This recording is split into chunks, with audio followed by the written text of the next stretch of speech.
जय श्री राम मित्रों, आज मैं आप सबको रामचरितमानस का बड़ा ही महत्वपूर्ण बातें बताने जा रहा हूँ, जो हम सभी के जीवन के लिए बड़ा ही महत्वपूर्ण साबित होगा। मित्रों, आज मैं आप सबको बताऊंगा कि मृत्युशैया पर पड़े रावण ने श्री राम से अपनी हार का क्या कारण बताया था, और साथ ही मैं यह भी बताऊंगा कि मरते वक्त रावण ने लक्ष्मण को वह कौन सी 3 ज्ञान की बातें बताई थी, जो हम सभी के जीवन के लिए बड़ा ही महत्वपूर्ण है। मित्रों, रावण यह जानता था और समझ रहा कि मेरे अहंकार से ही मेरी बुद्धि भ्रष्ट हो गई थी, इसी कारण मेरे द्वारा दुष्कर्म हुए। भाई विभीषण की उचित बात भी नहीं मानी, फलतः मेरी यह मृत्यु हुई है। वह यह भी जानता था कि मेरी मृत्यु प्रभु श्री राम के माध्यम से और उनके हाथों से हुई है। यह उसका सौभाग्य है, क्योंकि यह मृत्यु उसके लिए अत्यंत सौभाग्यपूर्ण है, जिसके कारण उसके 10 विकारों का समूल नाश हो गया है और वह मुक्त हो गया है। और वह मन ही मन जय श्री राम का जप भी कर रहा है। रावण जब रणभूमि में मृत्युशैया पर अंतिम सांसें ले रहा था, तब उसने श्री रामचंद्र जी से कहा, राम, मैं तुमसे हर बात में श्रेष्ठ हूँ। जाति मेरी ब्राह्मण है, जो तुमसे श्रेष्ठ है। आयु में भी तुमसे बड़ा हूँ। मेरा कुटुंब तुम्हारे कुटुंब से बड़ा है। मेरा वैभव तुमसे अधिक है। तुम्हारा महल स्वर्ण जड़ित है, परंतु मेरी पूरी लंका ही स्वर्ण नगरी है। मैं बल और पराक्रम में भी तुमसे श्रेष्ठ हूँ। मेरा राज्य तुम्हारे राज्य से बड़ा है। ज्ञान और तपस्या में तुमसे मैं श्रेष्ठ हूँ। इतनी श्रेष्ठताओं के होने पर भी रणभूमि में मैं तुमसे परास्त हो गया। जानते हो क्यों?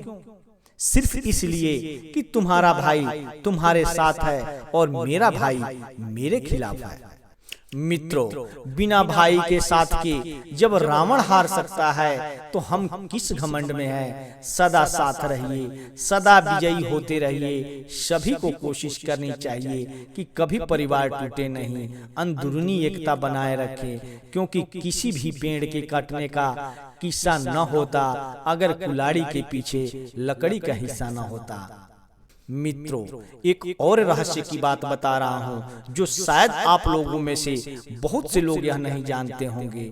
मित्रों, प्रभु श्री राम के तीर से जब रावण मरणासन अवस्था में हो गया, तब श्री राम जी ने लक्ष्मण से उसके पास जाकर शिक्षा लेने को कहा।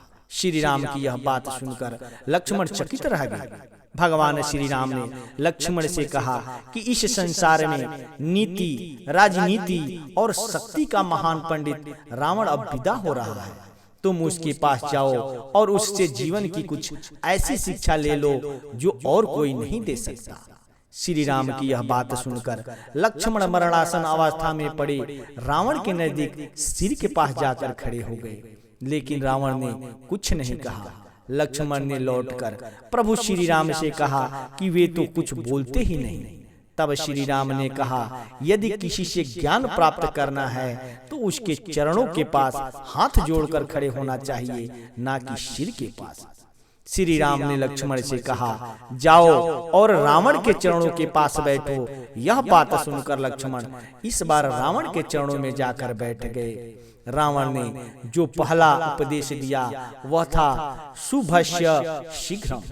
लक्ष्मण को अपने चरणों में बैठा देख महापंडित रावण ने लक्ष्मण को 3 बातें बताई, जो कि जीवन में सफलता की कुंजी है। पहली बात जो लक्ष्मण को रावण ने बताई वह यह थी कि शुभ कार्य जितनी जल्दी हो कर डालना चाहिए, और अशुभ को जितना टाल सकते हो टाल देना चाहिए, अर्थात शुभस्य शीघ्रम।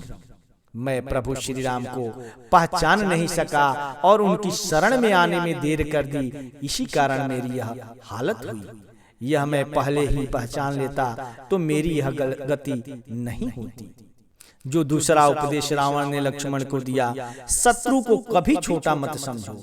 रावण ने लक्ष्मण को दूसरी शिक्षा यह दी कि अपने प्रतिद्वंदी, अपने शत्रु को कभी भी अपने से छोटा नहीं समझना चाहिए। मैं यह भूल कर गया। मैंने जिन्हें साधारण बानर और भालू समझा, उन्होंने मेरी पूरी सेना को नष्ट कर दिया। नंबर तीसरा जो उपदेश दिया वह रावण ने लक्ष्मण से कहा, कोई तुच्छ नहीं होता। महापंडित रावण ने लक्ष्मण को तीसरी सीख यह दी कि मैंने जब ब्रह्मा जी से अमरता का प्रदान मांगा था तब मनुष्य और बानर के अतिरिक्त कोई भी मेरा वध नहीं कर सके, ऐसा वर मांगा था, क्योंकि मैं मनुष्य और बानर को तुच्छ समझता था। यह मेरी गलती हुई। मित्रों, यह जानकारी आपको कैसी लगी? अगर आपको यह जानकारी अच्छा लगा हो तो प्लीज इस चैनल को सब्सक्राइब करके एक लाइक जरूर कर देना। और हाँ, ऐसे ही धर्म ग्रंथों से जुड़ी नई नई जानकारियाँ प्राप्त करने के लिए बेल आइकन को जरूर दबा लेना, जिससे जब भी कोई नया वीडियो मैं अपलोड करूं तो उसका नोटिफिकेशन आपको सबसे पहले मिले और आप उसका लाभ प्राप्त कर सके। मित्रों, एक और महत्वपूर्ण बात आपको बता दूं कि इस चैनल पर संपूर्ण रामचरितमानस का एक भाग प्रतिदिन मैं सुनाता हूं। आप उसे देखें, सुने और उसका लाभ प्राप्त करें। धन्यवाद।